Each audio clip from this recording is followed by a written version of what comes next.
All right. Good morning, afternoon, or night, whichever time you're watching this video at. We're looking at homework number 4, using expressions and how we can relate that to perimeter and area of rectangles. Now, let's look at number 1. Number 1, find the length of the rectangle if x is equal to 10. By the way, it should say on your homework that this is the width and this is the length, right?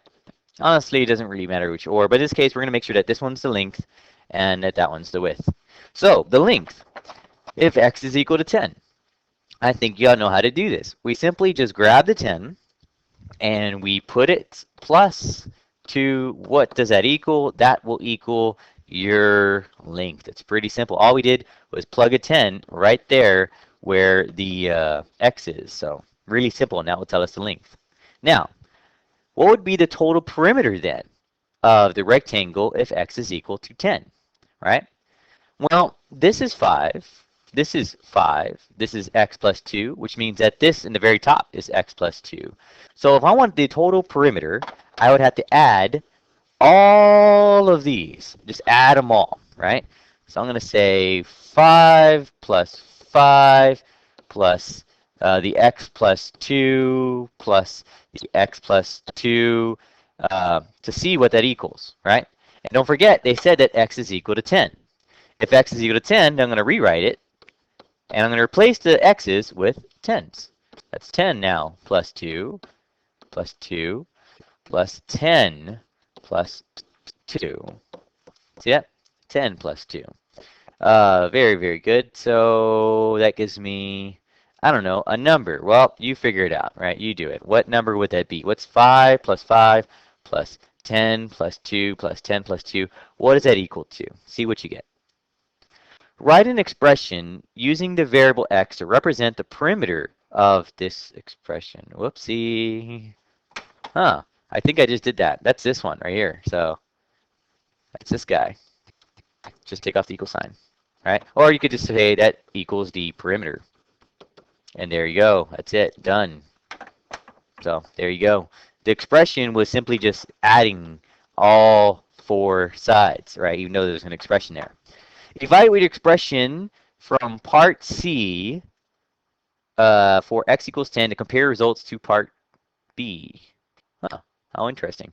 Well, I guess this is the evaluating. I guess I did it all in one step. That's evaluating it, right?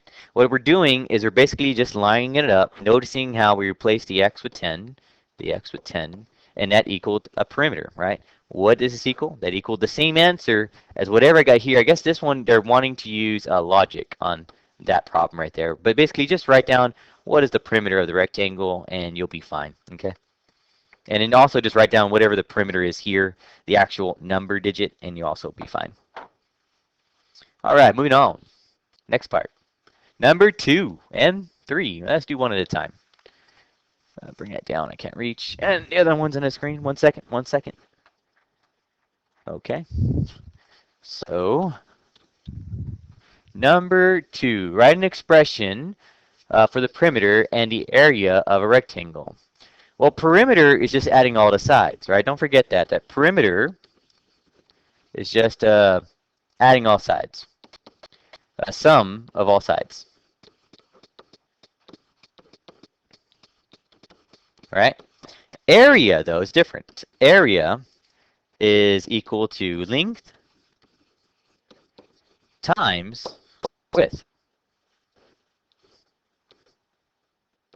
Right? You multiply the 2 sides. Right? So there's perimeter where you just add all the sides, and there's length where you multiply the 2 sides, right? So if I want the perimeter, I'm going to say x plus, well, this number is x plus 10 plus this is another x plus 10. Then you add them all up, right?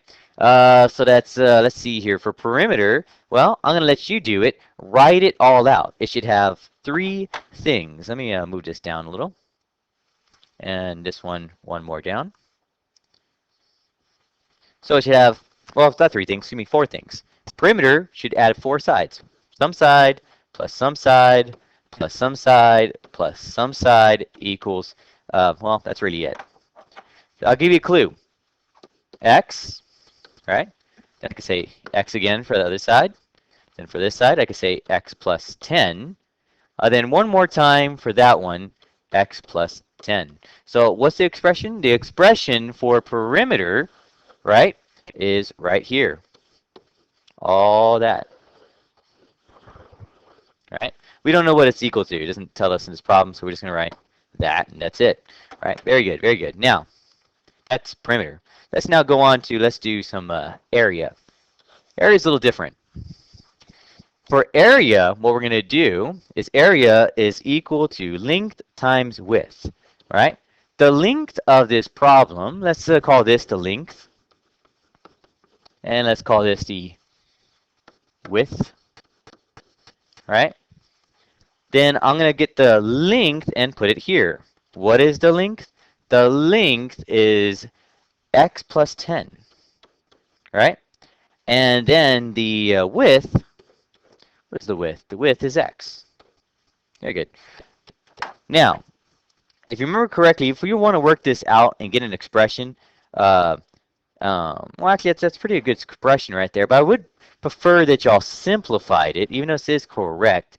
Do me a favor and simplify the two expressions. Simplify the perimeter, simplify that answer. They're both answers, yes they are, and they're both correct, but I would like to see them shorter, right? Simplify, make them shorter, right? Make shorter, right?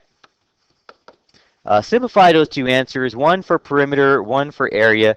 That way we can have a shorter answer there, because we still could do a little bit more. But that is correct right now, but I want a shorter answer. Number 3, I think I'm going to let you do. I think you could do that. Yeah, you could do number 3. Let's move on to number 4. Sarah and John found expressions for the perimeter triangle. The work is shown below. Who is correct? Let's see here. Oh, cool. So you get to see whose work is correct. I like this. Well, I gave you examples before. I think I want to see what y'all do individually, but I just want to take a look and see who is correct, Sarah or John. I bet you it's the boy, but we'll find out. Now I'm joking. Let me see. Let's see here. Well, Sarah said the perimeter is 3x, right? Plus an 8x plus 7, good. Plus the 3x again, which is this side, plus 8x plus 7. It's good. Right? And this person also actually did the same thing because he has 2 x plus 7s, right? Like that. So x plus 7s and 2 3x's. So they both could be right. I wonder who's going to be right in the end. Only one person is right. Check out their math and make sure their math is correct. Please explain your answer of who is right, who is correct. Is it Sarah, is it John, or is it neither? I would love to see your explanation. Only one person, I think, did their work right. I'm just going to look at it real quickly, make sure, and I already know who that person is now. Let me make sure again. Oh, very interesting. Okay, I'll tell you this for sure. It's one of these. It's either Sarah, John, or neither. Please explain your answer. I gotta see it, all right? Look at their work. There's something wrong with one of theirs or both of theirs. Take a look, okay? And make sure that you explain what they did wrong in words, okay? Please just write it down. It's one page. You could do a little writing, right? Not much. All right, guys. Hope this was helpful. You have a good rest of the day. Adios.